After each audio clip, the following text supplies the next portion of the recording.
ہاشمی نوجوان انتظام کر رہے ہیں اور حسین کرسی پر بیٹھے ہوئے انتظامات کو دیکھ رہے ہیں۔ بس عزیز و مجلس ختم ہو گئی، حسین کرسی پر بیٹھے ہوئے انتظامات کو دیکھ رہے ہیں۔ ایک مطلب میں نے دور سے دیکھا کہ ایک معظمہ بیت الشرف سے برآمد ہوئی اور حسین کرسی سے اٹھے۔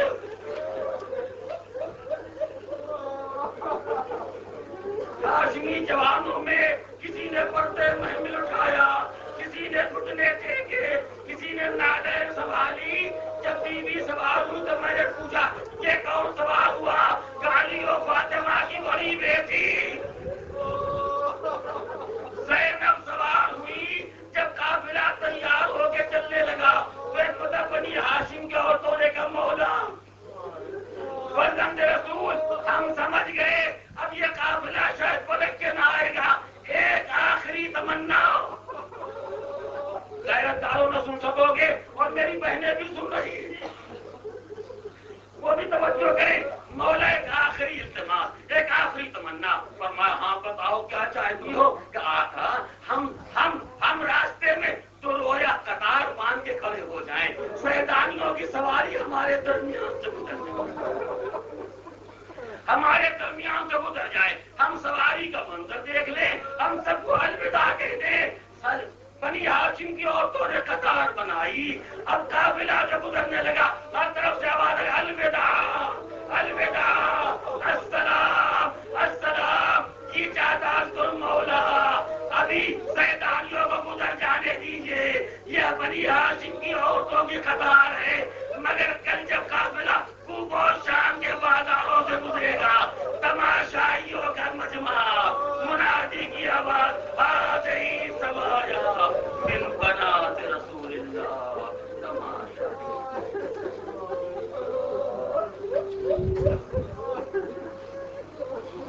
سيعلم الذين ظلموا أي منقلب